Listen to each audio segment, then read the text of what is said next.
What's going on, everyone? Jeremy here from the Quartering, and Batwoman reviews are in, and it's not good. It's sitting at currently an 8% on Rotten Tomatoes, and an even lower, well, it's actually not lower, 3.2 out of 10, or 32% on IMDb, which means it's time for the media to come out and blame it on the trolls. And that's exactly what Paul Tassi is doing here.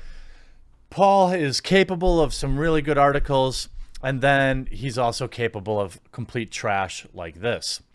Look, the Batwoman show is not for everybody, obviously. I watched it. It is not good, but it isn't as cringy as I expected. It's like the low budget Arrowverse kind of shows. If you can get past that and get into, some immersion there with them shows like Arrow, and these shows, they have good qualities. Batwoman probably won't have many good qualities, but it's not horrible. I guess that's just one episode in. However, today, in sadly not surprising news, in the wake of its debut past Sunday, the newest edition of the Arrowverse, the CW's Batwoman, is currently getting roasted by quote-unquote fans on IMDb and Rotten Tomatoes after just one episode. It's funny that Paul obviously can't possibly know exactly what people's intentions are. They don't know that they haven't seen the show. He is just saying, well, if it's a woke show and it got a bad review, it must be trolls. This is the same thing we saw with Last Jedi. It's the same thing we saw with Captain Marvel. It's the same thing we saw with Ghostbusters 2016. It's the same over and over and over and over again. If a television show panders and then it gets a negative review, it must be trolls.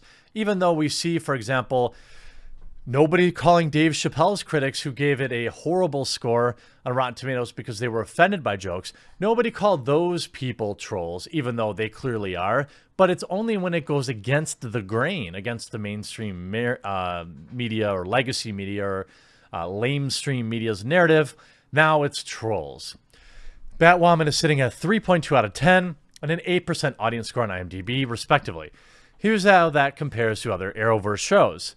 The Flash 72, Arrow 69, Legends of Tomorrow 71, Supergirl 54.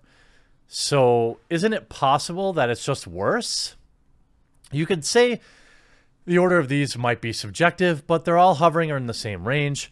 Not so with Batwoman, which has Ruby Rose playing Kate Kane, Bruce Wayne's cousin, who has a passion for social justice and a flair for speaking the mind. Who doesn't want to watch that? Uh-oh. She's also a lesbian. This headline is inflammatory, and Paul should be ashamed of himself. One, it's one thing to call people out for review brigading, which obviously Batwoman is not an 8% show. I'm sure there are plenty of people reviewing it poorly, even though they haven't seen it. But there's also people reviewing it positively who haven't seen it either. We see this every time. What happens is the media writes these articles, then they have a wave of shill reviews to raise the score. Nobody calls that out. It's only when these reviews are negative or when they are supported by the mainstream narrative that they become troll related. You'll definitely see a large influx of positive reviews on Batwoman after the rest of the media picks this up, but nobody will say that's bad, right? In either case, it's both bad. And I, for one, am very happy that Rotten Tomatoes did roll out the movie ticket only reviews for movies. So now when I look at an audience score on Rotten Tomato for a major cinema film, I know that they actually bought a ticket. Now, certainly you could go full tinfoil hat and I wouldn't be surprised, but you could absolutely see, okay, well, Disney has a $500 million marketing budget, so they're going to just buy 10,000 tickets and leave 5-star reviews. That's all it would take to permanently change the review score on Rotten Tomatoes. That's, about the number of people that you have. When you look at Batwoman, there's only 2,400 reviews. I mean, the CW would have to just leave 1,000 or 2,000 reviews on here and it would completely wipe it out.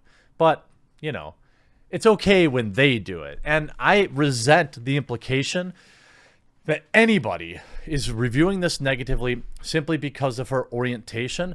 There's absolutely no evidence of that, and Paul Tassi should be ashamed of himself for putting that on people for not liking the show. Apparently he doesn't understand. Let me explain it to you. People don't like Batwoman because of horrible cringe lines like, the suit's perfect. It'll be perfect when it fits a woman. There's all sorts of like cringe SJW moments in the trailer. Again, the first episode wasn't as bad as like the culmination of all those lines in the various media we've seen. But I haven't seen anybody say, well, I don't like it because this character's gay. Where are those people, Paul? And by the way, when you write that type of headline, you're supposed to back it up with evidence. You can argue that, well, Batwoman is just bad as an explanation for these low scores. I mean, after watching the pilot, it's certainly not significantly worse than any other pilot I've seen in the Arrowverse so far, since you kind of know what you're getting with CW superhero shows at this point. The action is fine, Rosie is good as Kane, and there's nothing to warrant these rock-bottom audience scores, unless... Actually, Paul, that's just your opinion, though. You know, you might like a video game. Other people might not like the video game. Just because your opinion is yours doesn't mean it's everybody else's. Not so with Batwoman, which has Ruby Rose playing Kate Kane, Bruce Wayne's cousin, who has a passion for social justice, and she's a lesbian. And the pilot includes a storyline about her ex-love interest who decided to stay in PMC training despite her persecution while Kane left and refused to bow to the pressure. Again, where are the, you're talking about 2,000 reviews there, plus how many? 4,644 reviews on IMDb, and you're going to paint all these people with the same bigoted brush? That's disgusting. This review brigading campaign, to some extent, something that sites like Rotten Tomatoes said they were going to push back against, at least for movies. They also happen with Captain Marvel for familiar social justice-y reasons, but that doesn't seem to have taken effect for TV shows. Here are some questions among the most helpful reviews. The hero with whom the viewer is supposed to identify is short-haired, angry, overbearing biker chick. In short, the writers wrote her to be the most unlikable stereotype one could think of. So? That comment has absolutely nothing to do with her being that way and has everything to do with her being unlikable. So, Paul, you're lying. You're projecting. Do you have a problem? Quote, this show is made for and by the progressive lunatic fringe, and there's too few of them to pay for such shows. This is also proof Hollywood is in a bubble outside of reality, and that's sad for the population at large. Again, none of that has anything to do with her orientation, Paul, so you pick two quotes that don't even support your point. Rotten Tomatoes, I love strong, empowered woman characters, but not when they stop every 10 seconds to remind me how strong and empowered they are, and oh, that they're also a woman. We don't need politics in TV, we need good stories and good writing. Again, Paul, what about this quote has anything to do with her orientation? You are a disingenuous hack, dude. I mean, I've given you credit before, but this article might be the worst you've ever written. Yeah, some people talk about it being an SJW mess. Fine. But again, that also has nothing to do with orientation. On IMDb, you can only see usernames, but Rotten Tomatoes, they have at least the first names listed for fan reviews and sometimes photos. Of the 100 reviews I counted, 95 appear to be written by men. Are you assuming their gender, Paul? That's a very dangerous thing to do in today's world. And so what? Is there some line in the show where men aren't allowed to watch it? I'm pretty sure that the CW absolutely wants male fans for all the things that they do. I could possibly keep going, but I'm guessing the ratio will remain roughly the same. I'm definitely not saying Batwoman is some masterpiece, but it doesn't take the world's greatest detective to figure out what's happening here. Even if many of the negative reviews don't reference her orientation or politics, Batwoman is certainly no worse in the script or action department and in the early episodes from these other Arrowverse series. Again, your opinion. And you even admit here that, well, there's nothing in the reviews to support what I'm saying, but I'm just going to ignore the evidence and project this onto men because, they don't like a TV show that I think they should like.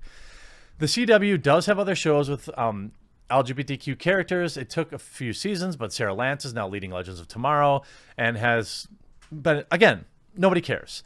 Batwoman is starting out with the concept front and center for its lead, not just a part of her identity, but it's also a key component in her backstory and relationship with other characters. I expect once all the trolls dissipate, the score will rise in time. The CW has its fan base, and Batwoman looks to be a perfectly fine addition to that. We'll have to see what future episodes bring, but it's clear what's happening with the initial fan reviews, and it's as ever, it's very gross. Paul, you have no evidence of the claims that you've made, and it's pretty disgusting that you would put this out there. You don't even have a single quote that supports your headline. This is just sad. And it's always the same people that write, oh, it's bad when they do it to something we think they should like. You yourself admit the show ain't that great. So what? Where are all the fans giving it positive reviews? If people love the show so much, why is it have an 8%? Where are the fans? It's not like this is a brigade of 20 or 30,000 that's impossible to overcome. I'm certainly tens of thousands of people watch the show. How come none of them left a review? I mean, where are all the fans of the show on IMDb? Again, with a 3.2 out of 10. Where are they, Paul? Where's your positive review? It's absurd. You have no evidence for it. And of course, I've always said, surely there are people that left reviews based on the trailer. And remember, that's their right. They're allowed to review the show based on their interactions with the trailer. That's normal. It's just because it goes against your narrative that you have a problem with it. And it's just because they didn't like it that you call them trolls. The positive reviews and negative reviews from people who have never seen the show are equally a problem, but it's tough to control. And where are all the fans, Paul? Where are they? Hope you enjoyed this video. We'll talk to you again real soon. Hey, thanks so much for watching this video, and I really hope you enjoyed it. Above, you'll find some links to watch more videos, as well as a nice big button to subscribe, which I hope you'll do. If you did enjoy it, make sure before you go that you leave a like and a comment on the video, because you are the #1 reason this channel continues to grow, and I appreciate you.